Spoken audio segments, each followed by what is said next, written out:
Okay, YouTube. This is a video response to Nut and Fancy's extended stay backpacking video. I've been watching a lot of videos online lately, and I just felt like I should, give some people some more options out there on, what other people like to take. I know I'm personally one of the ones who likes to get everyone's opinions, and from there pick my own. Personal backpacking supply and what I like to take. So I'm actually going on a 4-day hike tomorrow. I'm going on the Appalachian Trail. I'm going to do a loop near Fontana Dam. We're going to do about 35 to 40 miles. Some of the trails are off the beaten path, so I don't really know the distances on them, but I know we'll be on the Appalachian Trail for about 18 from Fontana Dam to one of the shelters up there. So basically what we have here is everything I take on a hike. Right there. That's it. That's all I take, minus food and clothing, of course. I'm picking my food up tomorrow.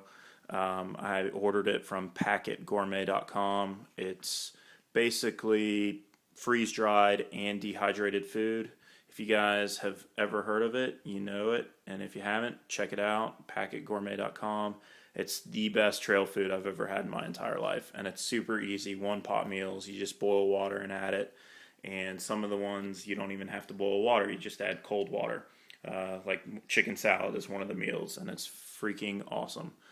Okay, so basically what we'll do is I'll just go over what I have and, how I got to this point on camping. And I'm big into, I guess you could call this an ultralight setup. I wouldn't call this an uber light setup. I've got friends who even go lighter than this, but I like to have some creature comforts that other people do not have or take. And okay, so here we go. So basically over here, we'll start over here with the heavier items. Let me get my chair. Okay, right here we have the Big Agnes Seed House SL2. As you can see right there, it says Seed House SL2. All right, this tent is not the lightest two-person freestanding tent on the market, but it's one of them. It's a sub 3-pound tent. I think it weighs 2 pounds 14 ounces with the poles and the stakes. Now you can actually get that lighter if you go to a company online called Fibraplex. They make carbon fiber poles. And you can have them made for any tent you have. You just take some measurements on some poles, and they'll make them, or you can send them your poles, and they'll make them. That's fibraplex.com. Great company. I have a set of their tent poles, but I haven't gotten them for this set yet, just because they're kind of expensive. But basically, this is an ultralight two-person tent. It's sil nylon and mesh body. Comes with the fly, comes with everything you need. It's a little tight for two people, but if it's you and your girlfriend or you and your husband, whatever, there's room for the two of you. Or if it's you and a dog, there's room. So moving on down the line, I have the Thermarest Ultralight Fast and Light Chair Kit. That's a comfort that I like to take. I like to have a seat at campsite. Sometimes people won't take these because they say they're heavy. Now some of them are heavy, but some of them, this one I think weighs 6 ounces. So not that much in the grand scheme of things. Now this is a purchase I made last year. This is the best thing I've ever bought in my entire life. It's the Thermarest Neo Air. As you can see, that is a full-size 72-inch by 20-inch by 2.5-inch thick Thermarest. It blows up, and it has an R value of 2.5. The only other company that makes a pad that light is Big Agnes, and that's their Clearview. I've used that, but it punctures extremely easily. It's a sticky rubber PVC type thing. I wasn't a big fan of it, so I went with the Thermarest. Yeah, it's way more pricey, priced at $150, but that is well worth the money in my opinion. 2.5 inches thick. If you're a side sleeper, it works really, really well, which I am. Now we'll go to the pillows. I take 2 pillows just because I like to sleep with a pillow between my leg. This is the Cocoon Aircore inflatable pillow. That's what I use between my legs, and then underneath my head I use the Thermarest pack pillow. I usually don't even pack it down. I keep it like this in my pack because I've got a 55-liter pack, which I'll show you in a minute. so I've got plenty of room for all this stuff. Next, one of the things I like to take for lunch and just lounging around at the campsite is an Eno hammock. Here's an Eno hammock and straps. It's just one of the things I like to carry. Sometimes I'll carry it, sometimes I won't. It just depends on, you know, the trip and yada yada yada. I like it though. It's just something that I like to carry. But I've gone so light that I can add that. It is heavy, but like I said, I've gone so light that I can actually add some extra creature comforts that people might not always add. Some paracord for a bear bag, 50 foot. This book right here, Appalachian Pages, is the best through hiker's handbook for the Appalachian Trail. Look it up online. I single-handedly have never seen a better book. It's more comprehensive than this book. And you can rip out the pages. They're perforated. You can't really see it here. But you can rip them out as you go along if you're through hiking. Next is my water filtration. I use the MSR Hyperflow. Love this filter. It's really easy to use, really easy to take apart. Comes apart in like 6 pieces when it's completely disassembled. Super easy maintenance. You just back flush it every few liters. I think it's like every 8 liters you back flush it with a ½ liter of clean water and you're good to go. Next, I don't go overboard with the medical kit. I just take an Adventure medical kit, Ultralight 0.3.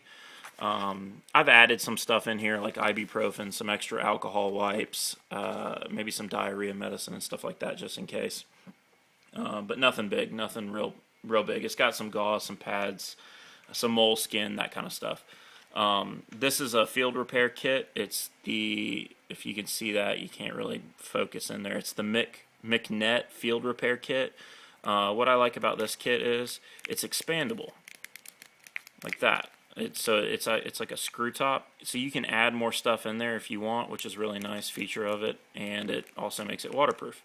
I like this kit. It's just got some seam seals, some patches, a brush, just the basic essentials that you need. You don't really need anything more. Light my fire, flint. I think it's good for like 20,000 strikes.